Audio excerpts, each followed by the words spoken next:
type of an injury because it can cause weakness. And at this point, from what I've been told, Watson simply can't drive the football well enough to justify him being out there on the field. Now, he was throwing on the side last week, even though he did not practice. I'm told that he is getting closer.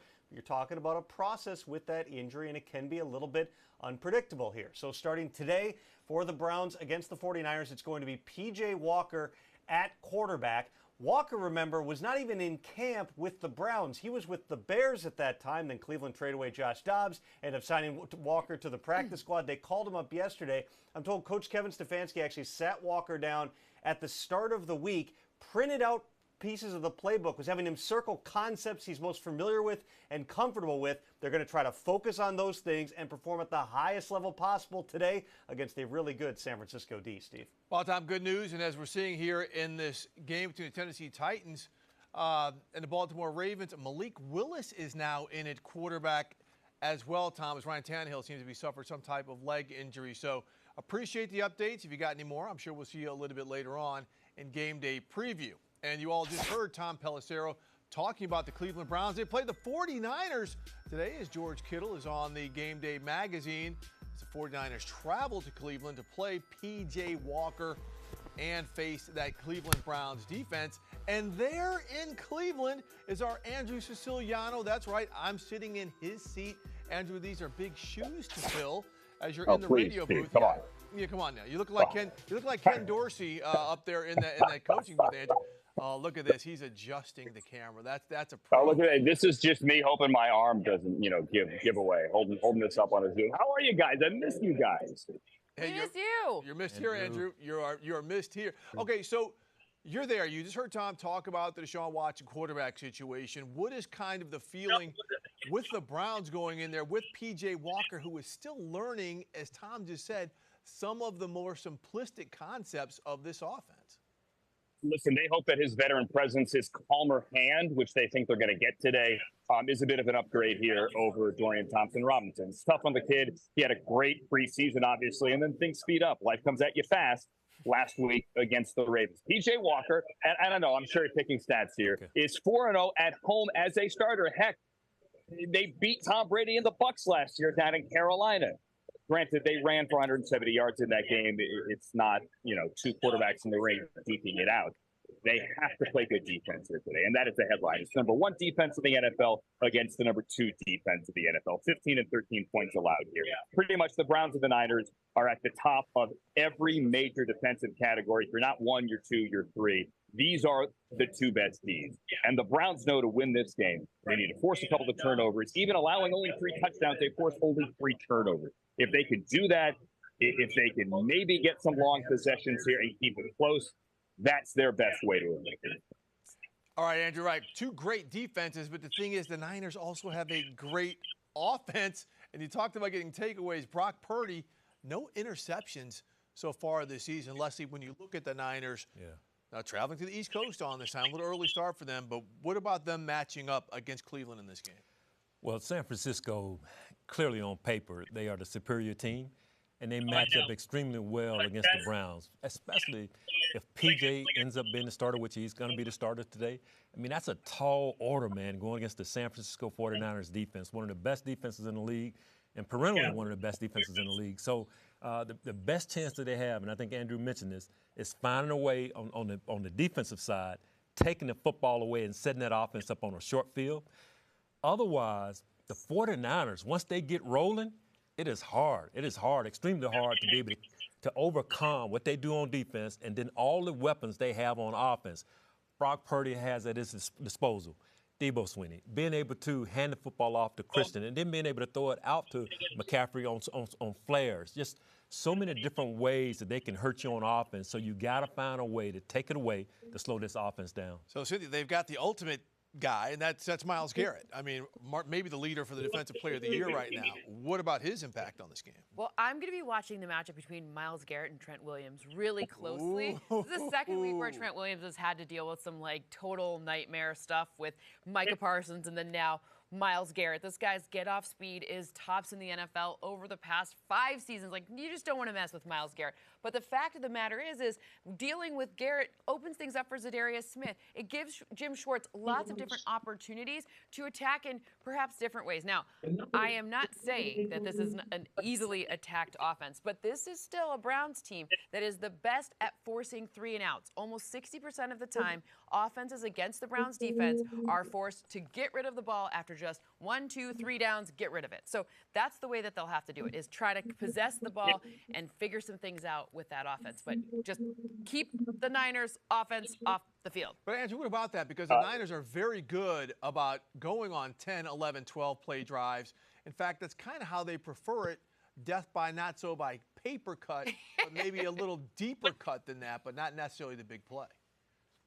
The Browns have allowed only 37 first downs this year, which is 38 better or 38 fewer than the next best defense, which is the Buccaneers. So I agree with you. That's obviously huge today. And Cynthia, it's a great matchup, as you mentioned, between Myles Garrett and Trent Williams. Great story there as well. Trent Williams says that when he was in Washington, they actually asked him as a veteran to scout the edge rushers when Garrett was coming out of A&M. So he wrote a report for the Commanders on Myles Garrett, and this is the first time they actually go head-to-head. But look for the Browns maybe to move Garrett, as they have as they have done a lot, and maybe get him some reps against Colton McKivitz on the other side.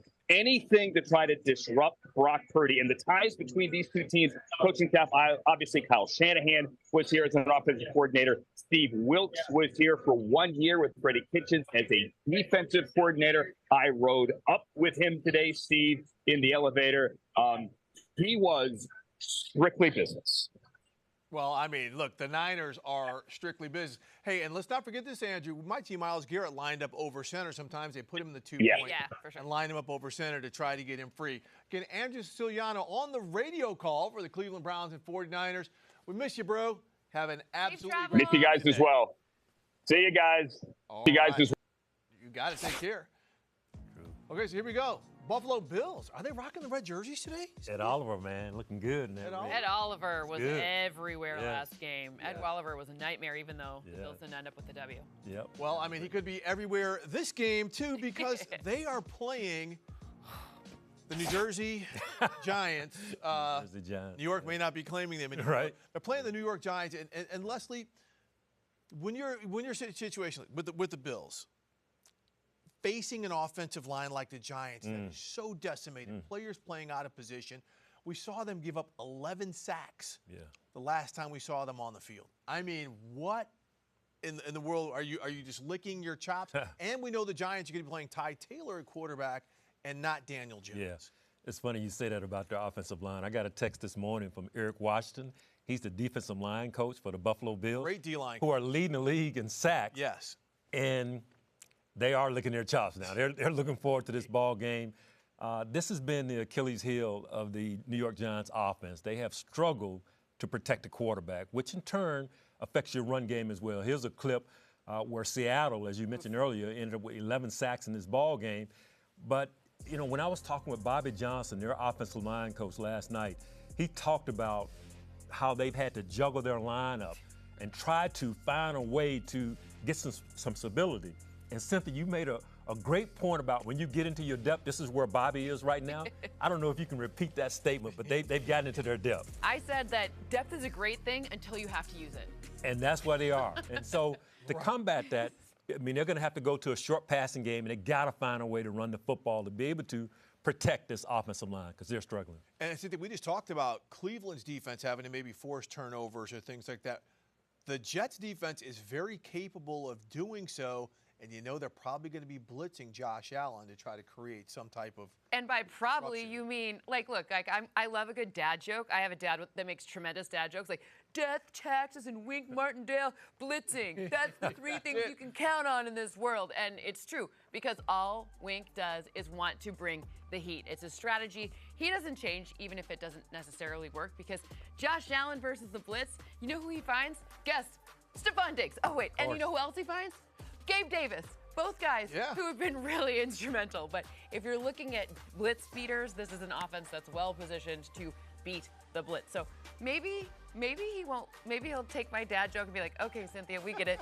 No more dad jokes out of you. We'll leave those to Art Freeland, not Cynthia Freeland. I think Art's doing a great job with the dad jokes myself, since I'm the king of the dad jokes. And also, Ty Taylor, I'm looking forward to seeing him because we do know he's risk averse. I think he will be fairly safe if he has an opportunity to make a play. All right, coming up, don't forget, right after our show, you can stick around for every game, for every call on our Game Center. You catch every big play, every game, all day long, right here on the NFL channel. So don't turn your dial. We've got everything. And there's a cheetah. We were supposed to guess who he was by his feet. Is this a celebration handshake? It looks like it. They're practicing. We'll be right back. Game day preview.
Game day preview. We're looking at Carolina Panthers rookie quarterback Bryce Young as he tries to give Carolina its first win of the season.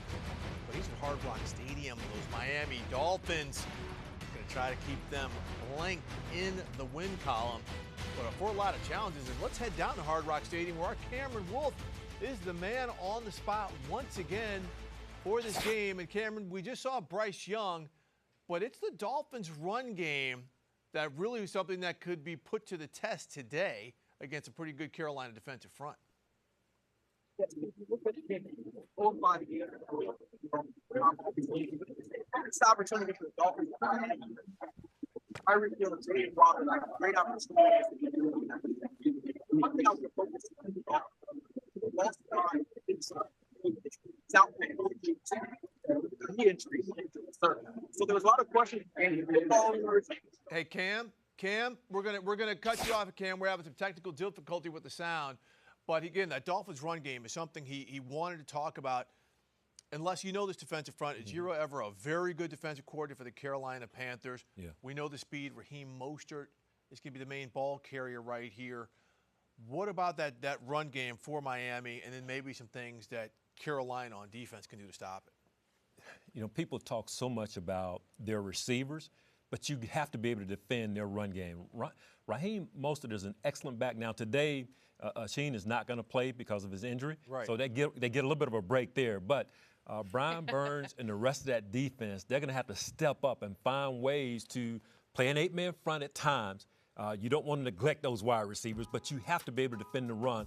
This team is the best scoring offense in the National Football League. So trying to make them go the long way without giving up explosive runs along with explosive passes, that's the challenge for this Carolina defense. And they can get it done, but it's going to require being able to bring one extra guy to the line of scrimmage in order to do that. You can see here the defense rallying into the football and finding ways to be able to defend on the outside. Now, their secondary is a little bit banged up as well, so that can be problematic for their defense.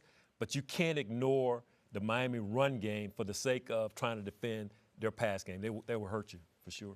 So, okay, I need to ask you this because we often don't get to ask like someone who's had to actually plot against Tyreek Hill and Jalen Waddle and trying to figure this out. Like on that back end, right? Like what are you doing to try to stop them? You're respecting the run, absolutely. But then what kind of formations are you looking at here? Are you playing just quarters? Are we playing prevent defense? Like what are we doing here? That speed is like no joke. Yeah. Well, we don't want to play prevent this early. I don't know.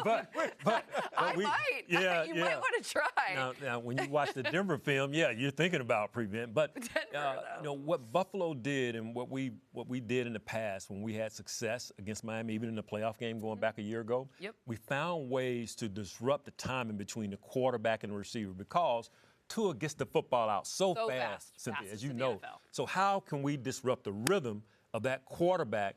And then we're counting our front four to be able to rush the quarterback. Because if you have to bring an extra guy, oh, man, and then try to cover man-to-man on Tyreek and Jalen Waddle, that's a tall order. So finding ways to disrupt the receivers, being able to play split safety as much as you can, and then you got to say the 6 guys up front, you guys have to be able to defend the run. And every now and then, we'll throw you a curveball, we'll throw a pressure in there, but we're not going to live by the pressure. And that's the goal. Disrupt the timing, find a way to make Tua pause, and then the front has to win.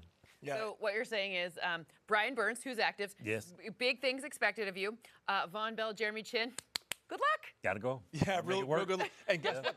The Dolphins could have Chase Claypool in the lineup today, too, when you get a big receiver to add to those smaller guys. You get a chain mover in there. Yeah. Adding more weapons. More weapons. To that offense. Can I just say, how did Chase Claypool go from being maybe they weren't happy with him in Chicago. Now he's like, hey, no big deal. I'm just going to go to the best offense in the entire NFL. Right. You guys, I'll see you later. No worries. And he is just a sprinkle on the ice cream. I mean, they don't need him.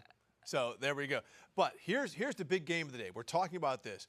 But the big game of the day to me is we're seeing Geno Smith, the Seattle Seahawks quarterback, signing autographs there at Paycor Stadium in Cincinnati. I think this is a huge game for both Seattle. Huge. 3-1. Cincinnati 2-3, and we're seeing Geno Smith again. He's been playing consistently most of the time. But Cynthia, we talked about how huge of a game this is. Why? Well, for a couple of reasons here. Obviously, look, you have a really slow start for the Bengals. That was not what a lot of people thought. A lot of people, I think on game day morning, at least 2 people I think picked them for the Bengals to be their Super Bowl team. And ahead of the season, a lot of people had the Seahawks, the Bengals as their Super Bowl team from the AFC, or at least up there. The Seahawks, on the other hand, are kind of playing with house money, right? Like their defense. I don't know. Do you think so? The expectation. I mean, they were a playoff team last year. They were. They added Well, I picked pieces. them as my Super Bowl team, so. Okay, then. So I expect huge things too. But I think, look, when you watch the Seahawks offense and they added Jackson Smith and Jigba in the draft this year, they have a good running game. They were able to win 3 games with their starting tackles not playing. Shane Waldron, congratulations. That was a masterclass in figuring it out. And, when you're looking at the run game, they have 2 running backs now that were really helpful. Yes. And Geno. So I don't know. I feel like this is it feels a little bit, if I'm Cincinnati, it feels more like must win. Seattle, it's like, okay, let's win. This will be fun. Yeah, I think this is good. But when you're talking about DK Metcalf. Yeah. Oh, okay, yeah. The Seahawks wide receiver. Yeah. He came up and said their rookie cornerback, Devin Weatherspoon. Right. he's going to lock down Jamar Chase. He's not going to. So he's talking pretty big about this defense. But what about the Seahawks defense against the Bengals offense? Because I think the one thing that's very encouraging for the Bengals is last week Joe Burrow in that calf was moving like he normally moved and was driving the ball. You know, targeted Jamar Chase 74,000 times. You know, got him 3 touchdowns. Yep, 15 catches. Yeah, what about that defense facing the Bengals today? Yeah, you're right. Burrow looked a lot better, looked more like the guy that Cynthia was referring to a year ago. But that defense has really improved. And I think a lot of it has to do with the addition of Bobby Wagner, being able to get him back. That makes a big difference. The energy, the leadership that he brings. Those Seahawks are going to be fired up for this ball game. And they found a way to come to the East Coast or the Midwest and win on the road. So I expect them to come out with a lot of energy and find a way to make plays. And I know when we were talking earlier, we were talking about Devin Witherspoon being able to make plays. Yes. And, of course, DK does a little bit of talking, and now I got to go out here and cash these checks, which is what Witherspoon is saying. But he can do it. I mean, he's one of those guys in the secondary, along with Tariq Woolen, who can make plays. And that's what you're going to have to be able to do against this offense, because Jamar Chase and Joe Burrow, they seem to have found their rhythm based on last week. But this Seahawks defense can rush with 4, and that makes all the world of difference when you're trying to defend a high-powered passing offense. So I'm expecting the Seahawks to come in and do a great job on defense, and for this to be not a low-scoring game, but a game where we're in the mid-20s, and the Seahawks come away with a win. How about that? And if they come out with when they're 4-1, I think the narrative, you said you already called them, about the Seahawks nationally will be a lot bigger. And if they win, that means the Bengals lose. They're 2-4. Let's call up their schedule right now, because this is why I think it is a must-win. After the bye, at San Francisco, Buffalo, Houston, at Baltimore, Pittsburgh, at Jacksonville, and then it's not on there, but they close the season at Pittsburgh, at Kansas City, and Cleveland. This is a murderer's row of a schedule, and I think they need to win again today against a good Seattle team to go into the bye feeling a way to prep against a 49ers team that will be playing them in Santa Clara. So this is a very challenging game. So again, I think there's a lot on the line for both teams today. Seattle might have a little bit more wiggle room. I don't think the margin for Cincinnati right now in terms of winning and losing, I think, is absolutely significant. And that goes back to the slow start that you talked about. That's one of the beauties of the National Football League. It's not an 82-game season or 162-game season like baseball and Major League Baseball. So it's important to try to get off to a good start. All right, absolutely. We have to get out because, you know, we're talking some real football, but coming up, we've got some fantasy football. Look, here's some fantasy football right here. Bijan Robinson with former Falcons quarterback Matt Ryan, who's actually calling the game. Those are his kids. Of his former Those are team Matt's today. kids. Those are Matt's They're his kids. twins. How about that? I wonder if they got in a Bijan, not Bijan, Bijan It's jersey. Bijan, yes. We'll be back with more on this on Game Day Preview after the break.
All right, back at Game Day Preview, and there's our social media waterfall.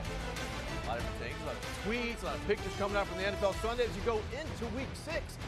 But right now is when you're supposed to be setting your fantasy lineups. And to help us get your lineup settled, we've got Michael Florio here. Michael, let's get right to it. Your must-start quarterback. Matthew Stafford. I know in the last few weeks he's been more of like a streaming option, something like that. Look, Matthew Stafford has shown to have a really safe floor the first 5 weeks of the season, but now with Cooper Kupp and Puka Nacua, he has a high ceiling. It was his first game with both of those guys last week, his first multi-touchdown game of the season. Plus, the Cardinals have allowed the 4th most passing yards, 6th most touchdowns, and we just saw them have the ultimate get-right spot for Joe Burrow. So I'm starting Matthew Stafford. Oh, nice, nice. I do like it. Stafford's looking good. Okay, running back, must start. James Cook. You're going to have to wait till Sunday night for this one, but James Cook has been the lead back for the Bills all year. I know last week the production wasn't there. He still did play over 60% of the snaps and lead that backfield in touches. The Giants, they've allowed the 2nd most yards and 6th most fantasy points per game to running backs. They've already allowed 6 top 15 fantasy running backs this season. They have played just 5 games, and I think, hot take here, the Bills will probably have a lead in this one. Yeah, that's surprising. All right, must start wide receiver. Jordan Addison, the rookie. No Justin Jefferson. Last week we saw Jordan Addison get 9 targets, turned it into 6 catches for 64 yards and a touchdown. The Bears, they've allowed the 3rd most touchdowns to receivers, and they give up a bunch of points weekly. I don't care about the weather there. I think Addison's upside is far too high to get away from. With no Jefferson, start the rookie. I love that. I think Jordan Addison's about ready to blow up. They love him up there. Okay, your player to avoid in Week 6. Terry McLaurin, and this one hurts my heart because I love me some scary Terry. I know this is killing you, man. The only thing scary about him so far has been his fantasy output that he has given you. Last week, they threw the ball over 50 times. He had just 5 targets. He has one game this year with more than 6 targets or 60 yards, and he does not have a target in the red zone. I don't know why they're using him the way that they are, but it has made Terry McLaurin just a boom or bust wide receiver 3 in the Falcons. They're really stingy to wide receivers. We could see Terrell shadow him. I would try to get away where possible. Yeah, A.J. Terrell, that would be interesting. A good cover, a good matchup right there. For more Michael F. Florio, first off, stick around here, but also on Mondays and Wednesdays, our fantasy show right here on the NFL channel. And coming up, talk about fantasy. The Detroit Lions are putting up points like it's nobody's business. So is Baker Mayfield playing pretty well in that offense. We have Lions and Buccaneers. A lot more conversation about Week 6 coming up on Game Day Preview.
everything on the line. But the Lions said, not tonight.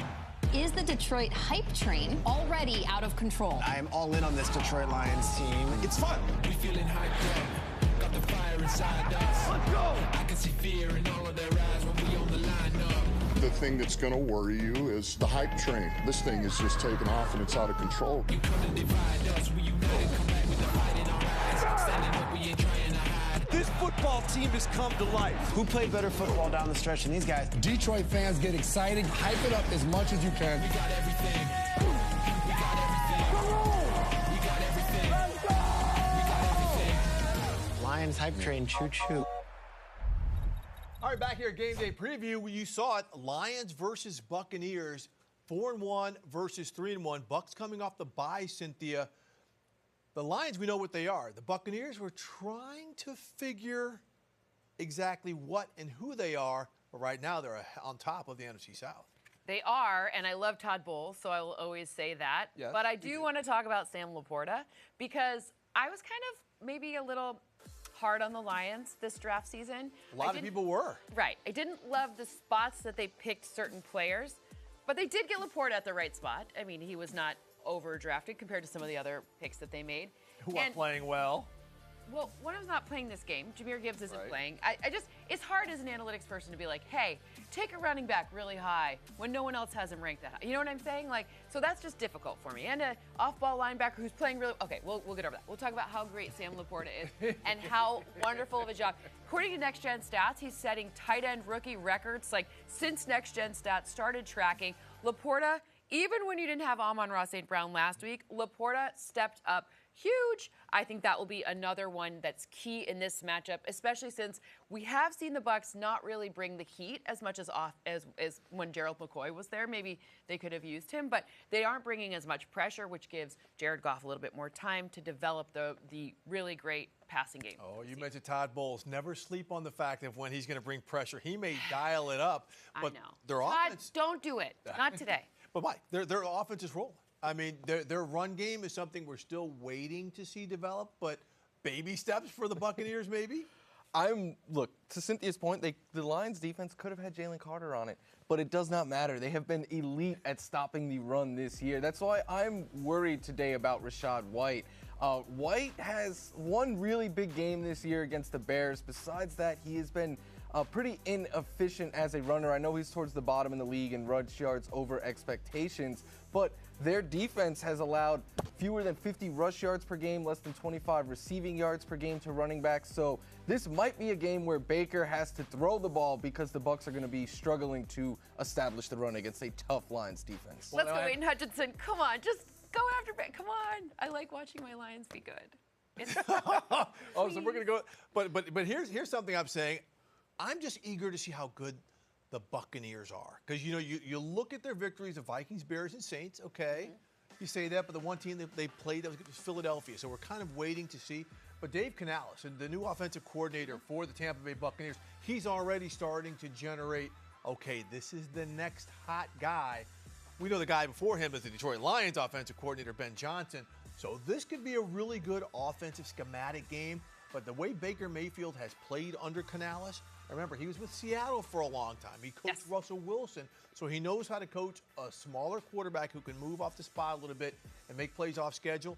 I think that's something I'm really looking for in this game. And Tristan Wirfs is ridiculous. At left tackle. Tristan Wirfs is ridiculous, and also Mike Evans. So if you're playing in fantasy, Mike Evans is going to get all the targets, so absolutely Mike Evans, which means it'll be Chris Godwin. But at the end of the day, there are a lot of good things about this Bucs, but I'm almost in fan mode. We're 20 minutes from fan mode. So well, since we're in fantasy mode, it is time to play. It's time for Who Scores, which is presented by the DraftKings Sportsbook. And we've got the Cardinals and Rams across the street from us here later this afternoon. And DraftKings has put together the same game parlay. Josh Dobbs on the ground, Cooper and Puka through the air. And they've got Cooper Kupp getting into the end zone. Florio, what do you like to score in this game? Cooper Kupp seemed too easy, so I will go with Kyron Williams there, the RB1 for Sean McVay and the Rams. And the thing I love about him is right now he is top 5 in the NFL in goal line carries, also in touches just that come within the 10-yard line. When they get near pay dirt, they like to go to him. Plus, the Cardinals, they are one of 3 teams to allow at least 4 touchdowns to running backs on the ground and 4 touchdowns to running backs through the air. So whether it comes in the passing game or on the ground, wherever, I like Kyren Williams to score against the Cardinals today. Wow, it's a physical running back right there, too. All right, Eagles-Jets. Cynthia, who do you got? Okay, so A.J. Brown. I mean, it just seemed very easy. Sometimes you got to go with the easier one. Unfortunately for the Jets, they're missing not 1 but 2 of their corners, and you know, Sauce being one of them and DJ Reed being the other one, which just means I think that probably A.J. Brown and also Devontae Smith. I'm going to give you a 2 for 1 here. 2 for 1. I like that. Both corners are down. Okay, so we're going to the New England Patriots, Las Vegas Raiders, the Josh McDaniels Bowl. This is too easy. Who's going to score? Jacoby Myers. Yes. It has to be the former Patriot, now the wide receiver for the Las Vegas Raiders, who's actually playing very well. He's been in the end zone 3 times this season. He got a touchdown last week. So I just think it's going to be Jacoby Myers. Go ahead. Bet the Patriots wish they still had him. Do you think? Do you think? Just a little bit. Just a little bit. All right. So don't forget DraftKings Sportsbook this season. New customers, they can bet $5 and pocket $200 in bonus bets instantly. Plus, all customers can get a no-sweat same-game parlay every day. Download the app and use the promo code GAME, G-A-M-E, when you sign up. DraftKings Sportsbook, the crown is yours. And here, DeMario Davis. That's right. He's the guy who gives the speech and maybe the most underrated player in the NFL. New Orleans Saints going to try to keep it rolling. We'll have more on them when we come back on Game Day Preview. Love DeMario.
We're back at Game Day Preview, and yes, there was a game early this morning in London, the last of the London series between the Baltimore Ravens, you've seen quarterback Lamar Jackson, and the Tennessee Titans. Lamar in the red zone, you've seen him back him up here, scramble, dumps it off for the touchdown to the rookie, Zay Flowers, who had yet another big game against this Titans defense. And here's Lamar Jackson again. Miscommunication with the wide receiver, intercepted by the Titans. This was a big play for them because they were struggling. Remember, they got over there late Friday, worried about the time zone change, and they played the first half like they were asleep. And here's not the king, but the Kang. We have to change it up when we're going over to the land of the monarchy. Kang, Derrick Henry, gets Tennessee in the end zone and makes this a game. Here's the Titans again. Right now, on the play, on the shuffle, that's Tajay Spears, the rookie, back up to the Kang. So we'll call him the Prince for today. He gets the ball within the 5-yard line as Tennessee is threatening, but they could not get into the end zone. And there's the field goal by Nick Folk, pulled 24-16. Oh, is that an onside kick? That's how you tee it up. Onside kick. Over there. No, Ravens. John Harbaugh, special teams coordinator. He knows what's coming in this game. Ryan Tannehill, the quarterback for the Tennessee Titans, did not finish this game with an ankle injury. He was replaced by Malik Willis. Tannehill just 76 yards and an interception on this game. Lamar Jackson, guys, fantastic. 21 for 30, 223 passing yards, 62 rushing yards. What'd you like out of this game? The fact that Lamar was able to mix in some runs, I think that was really good by Todd Monken. Because sometimes when you're defending the current Ravens, you say, okay, we don't have to worry about Lamar running anymore. He's going to be a drop-back passer. That's the way their offense has kind of evolved. But today they mixed in a little bit more designed quarterback runs. And I think that creates more problems for a defense when you see that as opposed to making Lamar a drop-back passer. So great job by the Ravens and their offense, and their defense has been stellar the entire season. Defense for sure, but I guess I want to point out a little bit about the Titans defense because they were playing better than this final score might indicate. They held the Ravens, who are a very good red zone offense, to, like, there were a bunch of field goals to start this game, and then everything got a little different when the quarterback switched. But when you look at the opportunity, they had like 3rd and inches and held them. Like, there were some really good opportunities there for that defense to start rolling a little bit forward, which is a good, I'm trying to be positive for the Titans fans here. I love the fact that you're giving the Titans defense credit because to me the play calling by the Ravens inside the 10-yard line was incredibly questionable and not very creative. That's going to have to change. I have to follow on my dad joke. So the king got in the end zone, and you said that the Prince did a good job. But the team that had the Queen won. Patrick Queen, very nice. Saying. Okay, for more, make sure not to change from the NFL channel after Game Day Preview because we have Game Center with all of the latest in live action, again, here on the NFL channel. All right, quick picks. Commanders, Falcons. Leslie, you're going with Washington, but Cynthia, who do you have in this game? I have the Falcons in this matchup. We saw Desmond Ridder throw. Yes. And we also saw Bijan Robinson. Look, their run game's really what's going to make the difference because last game we saw the Commanders bring out the heat. Chase Young is starting to really look like the guy that we thought before he got hurt. So I think to combat that, what do? You run. So I think that's what will make the difference in this matchup. All right, Colts-Jaguars. This is a game we're all picking the Jags. Trevor Lawrence against Gardner Minshew. Not so fast, my friend. Oh, did you switch? That's right. The Gardner Minshew? I like it. Yes. I'm thinking, Steve, that front by the Colts is going to give that Jaguars offense some trouble. DeForest Buckner's an outstanding player. Yes, he is. Grover Stewart is outstanding. Their front is better than that offensive line. If they can do a good job on ETN in the run game and do a great job of limiting Calvin Riddle on some of the explosives, they've got a chance to come away with a big upset. Now, they've gone down to Jacksonville the last 8 times and came away with nothing, but this is the one. They're going to win this game. I love that idea. I love Gardner Minshew revenge. But my point here with the Jags is that their defense is a little better than I think at least I gave them credit for ahead of the season. Andre Cisco, hello, sir. Thank you for stopping the run. Way better than I think, at least I thought that was going to look. So, I was wrong. I'll admit it. And Gardner Minshew has played well. Remember, Anthony Richardson, who could be out for the season with a shoulder situation, has never finished any of his starts. Minshew has played for him and played fairly well. Okay, last game. Vikings, Bears. You got to take your Bears. You played for them. I know you're doing this. But Cynthia and I are going with the Minnesota Vikings. Look, the Bears are playing better, but I am with Michael Florio on this. I think the rookie wide receiver, Jordan Addison, is going to show something. And I'm also playing the law of averages here. The Vikings are going to stop fumbling the ball. And I think maybe a guy like Addison's going to come in and step up. Kirk Cousins, he has been steady throwing the football. Now, the running game, they're still waiting for that to take off. They're playing a Bears defense that still, Coach, I know it hurts you since, you were starting cornerback there. He should go back. They're not the They need him. They need him. Yeah. Come on, Leslie, you want to go out for a couple of reps? Yeah, for Come a couple of reps. Yeah, there you go. Yeah. Justin Jefferson's not playing. You'll be fine. No worries. That would help. That's the fact that he's not playing helps. Yeah. Hey, No another good game that we're going to be looking forward to is going to be taken down south today. So we're looking at standout rookie quarterback C.J. Stroud. Ooh. Getting warm today as he gets ready to face a great defensive front in the New Orleans Saints. And on that note, let's take a little listen to the Off the Edge podcast of standout Saints defensive end, Cam Jordan. It's coming together, dog. Like, offense clicking, defense clicking. I think we got a strong chance to really make the playoffs, bro. Like, the chemistry on the team is building, bro. Everybody buying into both the systems that Coach Ryans and Coach Slow is, like, bringing offensively and defensively, bro. And I think I told them that last week where I was just like, yo, like, don't start thinking about it, but, like, understand that, like, the things that we're now starting to put together, like, we could start really rattling off some wins here and really, like, start pushing the envelope and, like, putting people on notice. All right, that was Will Anderson and Sheldon Rankins. And Rankins played with Cam Jordan on that podcast, and you can hear Jordan's podcast weekly. Okay, Saints and Texans.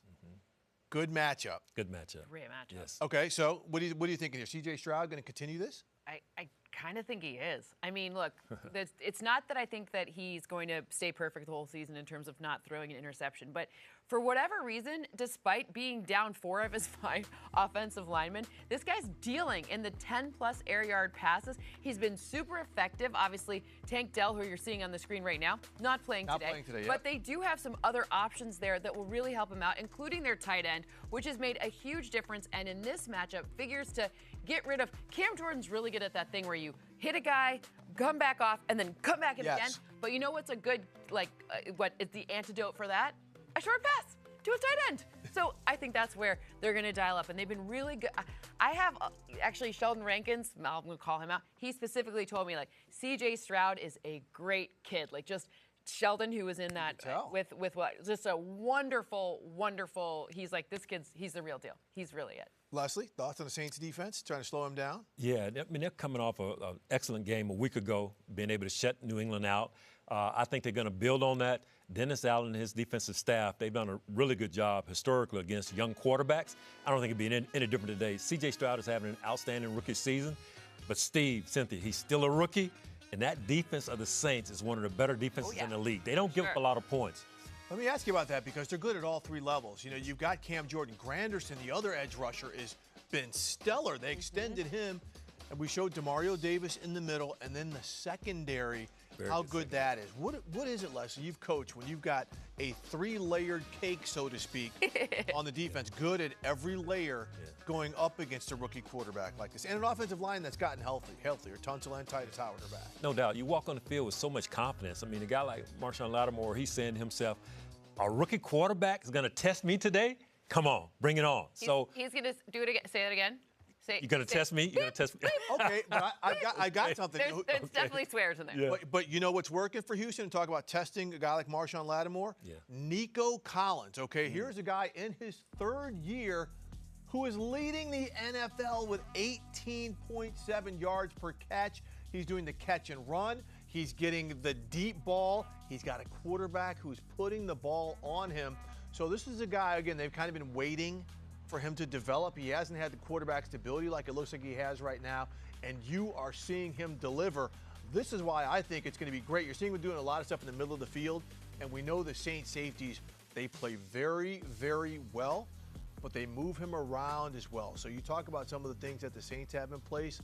I think Nico Collins is somebody to watch as a potential counter. I am really interested in this game because the Saints can't score. That's what I was about to say. The thing we're missing talking about is, unfortunately, the Saints offense has to play the Texans defense, which is they don't get enough credit. They're really rushing the passer well. They're kind of stepping up in a spot where we're like, well, is these second-year guys going to come? And you know what? Secondary is working out. So, you know, the Saints defense has proven they can score.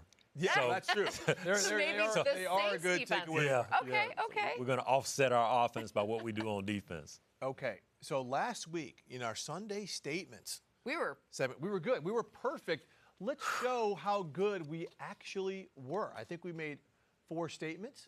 We were correct on all 4.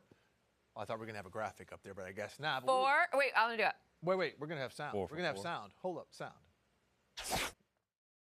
Low-hanging fruit, but Lions defensive end Aiden Hutchinson, 3 sacks and 3 TFLs against the Carolina Panthers, who really cannot figure out what they are doing. Bryce Young from the pocket. Flag, and he goes down. Aiden Hutchinson. I think on Sunday Night Football, we've been talking about how this is like the Cowboys Super Bowl, and they want revenge. They need it. But you know what? Kyle Shanahan's just going to laugh at them and be like, do you think that's funny? I'm going to outsmart you. Back to Brock Purdy, takes a shot down the sideline to George Kittle. Kittle all the way to the end zone. I think the Jets win today against the Denver Broncos, and it will be Zach Wilson's fault. Drive, Dalvin Cook, the running back, play action. Wilson has plenty of time. Throwing down the field for Wilson. He's got it. Wilson in the pocket, fires, caught, first down and more. A must-win today. Wow, I'm getting choked up. I'm so excited about Joe Burrow throwing 3 touchdowns today, and the Bengals get back on track. Chase again. His 3rd touchdown catch of the day. So the best we can do is go 3 for 3, but we can still keep that 1,000% picks. Sunday statement, what do you got? Let's keep it rolling. I believe that Justin Fields will have his first 100-yard rushing game of the season. And one of the reasons I think so, Steve, is because nobody blitzes more than the Miami Dolphins. Brian Flores loves to bring pressure. And all you have to do with a guy like Justin is just give me 1 crease and I'll score. And here's a great example on the clip that we're looking at. I mean, if there's one guy who's out of the gap today when they're bringing pressure, look for Justin to hit his head on the goal post in the end zone. So that's my prediction for today. All right, what do you got, Cynthia? Okay, so it's rookie day, I guess, for me. I think Jordan Addison and Jackson Smith and Jigba both find their way to pay dirt in these matchups. I think it's going to be an interesting situation. I'm sorry it's against your Bears. I apologize, but not really. Just kidding. Yeah. Just kidding, no. And I think Jackson Smith and Jigba has a big day against Cincinnati, not because I don't think their defense is good or making steps forward, but because I think that there are opportunities there to exploit some of the mismatches with some of their newer players, their safety specifically. Yeah, and I think the Bengals will concern themselves with DK Metcalf and Tyler Lockett as well. Yeah. This could be the game. And you saw what happened at Ohio State when he was the 3rd man. He got all the touchdowns in the production. That's what happened at OSU. Okay, we'll see if that happens today. Here's mine, and this is a tough one, especially since both Jets corners are out. But A.J. Brown's streak of 100-yard games. He's got 3 consecutive games of 100-yard plus. It ends today, not so much because the Jets put the clamps on him, but because Devontae Smith, the Slim Reaper, is going to get the majority of the catches today deep downfield. You better believe with 2 backup corners in, the Eagles are going to try to use his speed to stretch them vertically, and I think that will happen as well as Dallas Goedert down the seam in the middle. So A.J. Brown, just let your teammates just share the love a little bit this week. I can't believe that the Eagles are a perfect 12-0 against the Jets. Isn't that amazing? That's a wild stat. That could change today. I know they're missing some guys in the secondary, but the Jets, okay, they got a little confidence. No. So let's see. Giving Jets fans against hope. The Eagles. I love it. Against the Eagles, undefeated Eagles. So we'll see. But let's remember this conversation. I'll remember it. I told Steve, I said, I'm gonna text you when this certain team wins. So I'm gonna text you, Steve, when the Jets win this game. You nailed it. All right, games that are coming up next year on the NFL channel.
Hey everybody, welcome to NFL Game Center presented by FanDuel. I'm Patrick Claybon. We got an incredible slate of games today, and Game Center's got you covered with highlights and social reactions for all of them. Get ready for a fun day of football. Enjoy the show.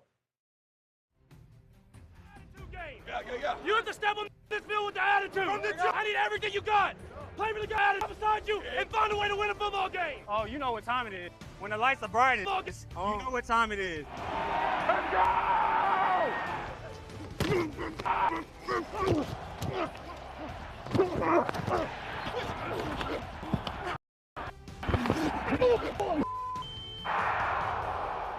like, go ahead, I already knew it was coming. Check this over, I told you. Who hit? They didn't bring pressure. No, the four-man punch on your backside. Come on, George. Come on. It's a go route, and he did. You win some, you lose some. You win some, you lose some. But that ain't true. Some. Oh, wipe me down. Oh, wipe me down. Hey, sing it, dog. Yes, sir. Appreciate you guys. Thank you for coming. Appreciate y'all. It's only the beginning. We all can get myself included. I just appreciate all you, man. Especially as I get to know you guys. Yes, sir. Appreciate you. Let's get it started. Know you. Yes, sir. 3, 1, 2, 3. Yes, sir.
Backup Zach Charbonnet. And Cincinnati has not stopped the run this year. Second to last in that category. Smith to throw it. Tight window. Makes the connection to Tyler Lockett for a first down. So they come out firing on the first play from scrimmage. 10-yard hookup for Seattle. Well, just take note on the offense.